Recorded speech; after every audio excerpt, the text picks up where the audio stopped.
Lagos State. That is not just talking about diaspora inclusion and is practicing it in the state, but it's also looking at ways to ensure that the diaspora is safe. Renewable energy sources. You have highlighted the issue of solar, the issue of biomass, and the issue of wind, particularly for Sokoto State. And while in office, I met a project that was going on power.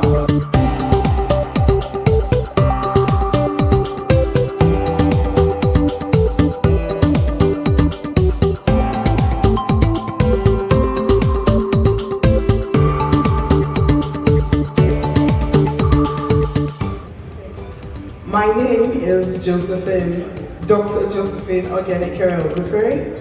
I'm the founder of the African Writers Tribe. We basically help people write, publish, and sell their stories.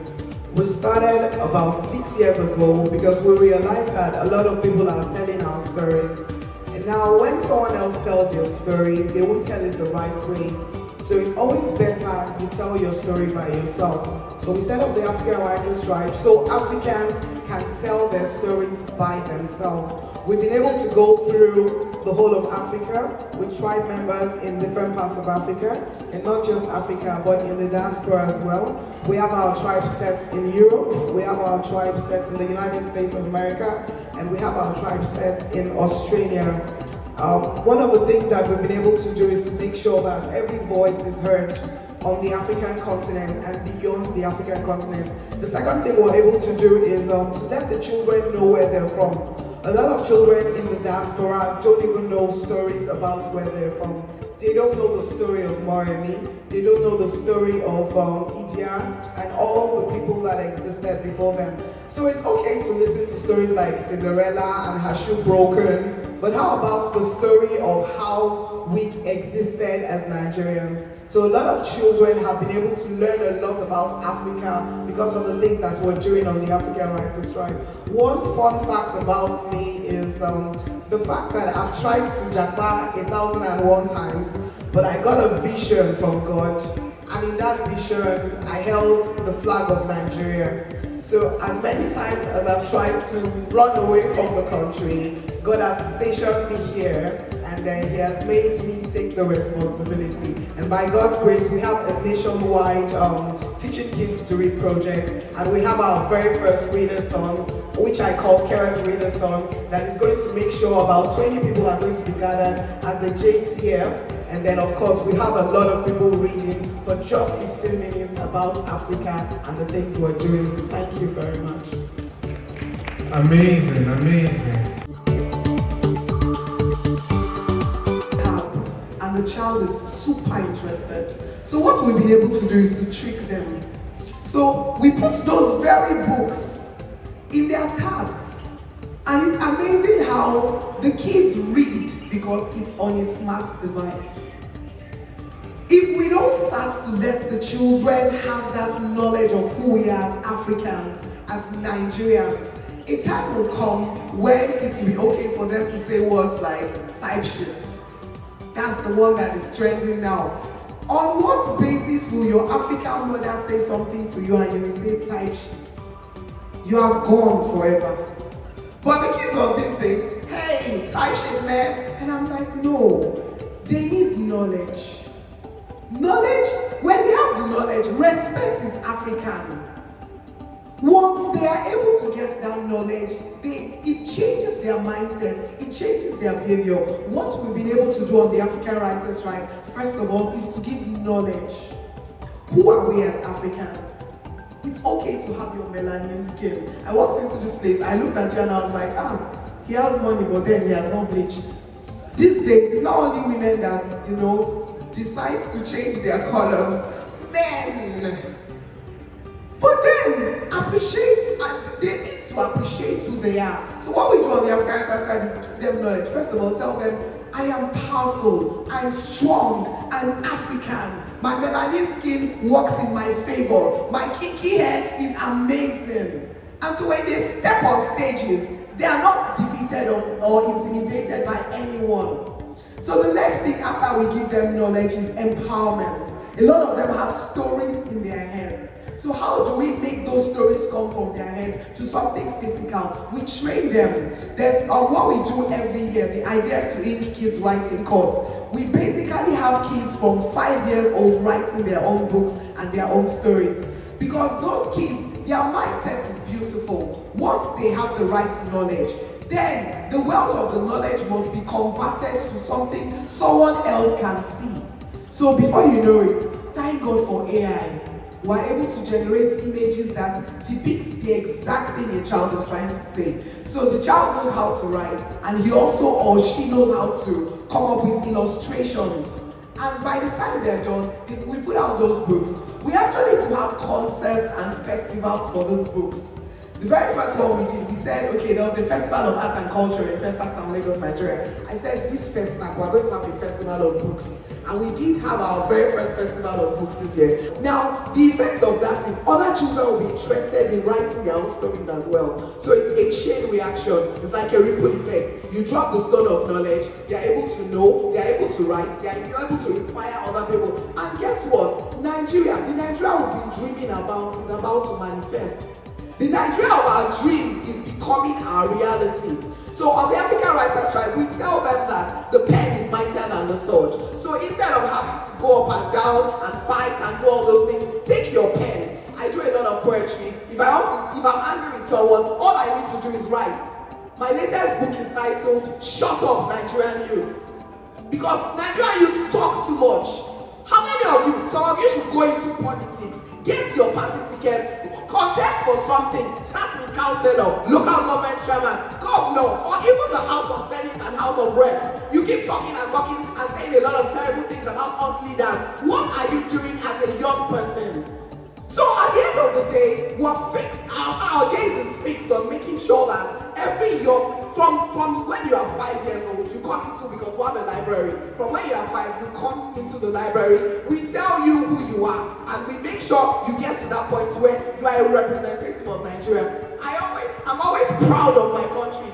I wear my green dress with my pride. My slippers is green. My eyeshadow would have been green, but I didn't have time. And of course, I would have made green nails, but I didn't have the time. So this is our Nigeria. It's up to us to fix it. But guess what? It is not the oak tree that will fix it. It's the little grass we can uproot easily, which are the children that will fix Nigeria. Thank you. Amazing. This is Dr. Josephine. I'm loving the energy. Everything is infectious right now. I'm loving it. You know, Dr. So the era we are now is the era of technology. We are an information age. And Dr. Moss and Dr. Tony, thank you very much for your time. And my wonderful guests in the audience, thank you very much again. And stay tuned.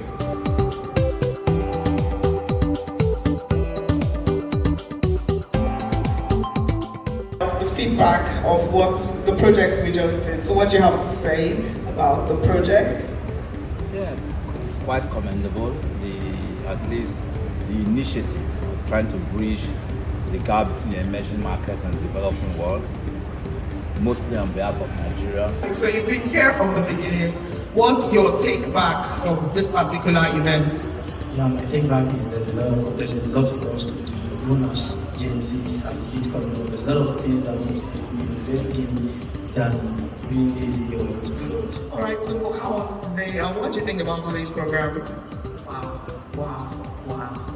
Today's program was so fantastic, so excellent.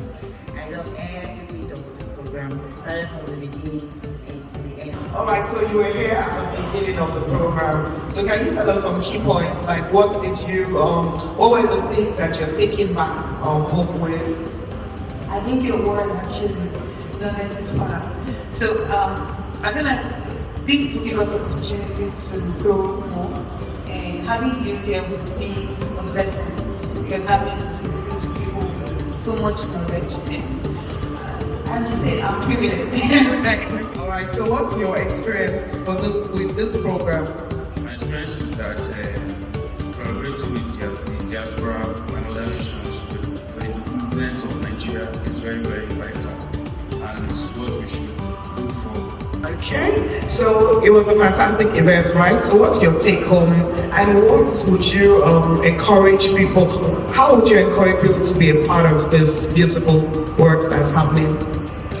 There's a keynote on the program which speaks about connecting the dots, right? It's basically here to bridge the gap between connecting with industries, expertise, bringing up the workforce, especially the youth and the very workforce in Nigeria, connecting them with experts, both country and outside the country. Fantastic. So how's your experience at today's event? Yeah, it was fantastic. I really learned a lot. Just like one of the things you said, bringing our children so that they don't begin to say stuff that are not really good, like that type shit. Exactly. And then also, looking at our women, trying to, to make them to be conscious of things going on around us and how they can help to make our society better. Nigeria's Diaspora Chambers of Commerce has an opportunity for everyone. So what are your expectations from the organization? My expectation is to learn more. My expectation is for us to create a community or a system that will mentor people in their fields, however it is done, for people to get more insights based on what's like. For me now, I need someone to guide me through. I need funding too, because it's not easy being a farmer in Nigeria. There's a lot I have in mind. I have an idea of how to start processing our food, not importing a lot of things. We can start processing our own food instead of taking it and then bringing it back at a high rate. We can do all of those things. We can turn our own cocoa into Milo. In another, so yes, it's chocolate. So we can do this, we can do it. We are Nigerian. Let's say no to always giving out and then buying back in more higher rates. So yeah. Thank you very much for your time. Thank you very much. And that's all for today. We at the Nigerian Diaspora Chamber of Commerce have had a fantastic time. Thank God for the organizers, for our chief, our president, Honorable Patience Key. She has put this program together to make sure that there is hope and opportunity for young people. Today, some people have been able to connect. We've been able to do a lot of connection. There was the exchange of cards and all of that. And then who knows what will come out of it. So this is an opportunity for you as a business owner, as a thought leader, as someone who is a captain of industry, to actually make it here, be a part of the Nigerian Diaspora Chamber of Commerce, and let's put Nigeria on the global map. Let's push this work we started forward. That'll be all for now. My name remains Dr. Ogenekere Josephine Ogufere. Thank you.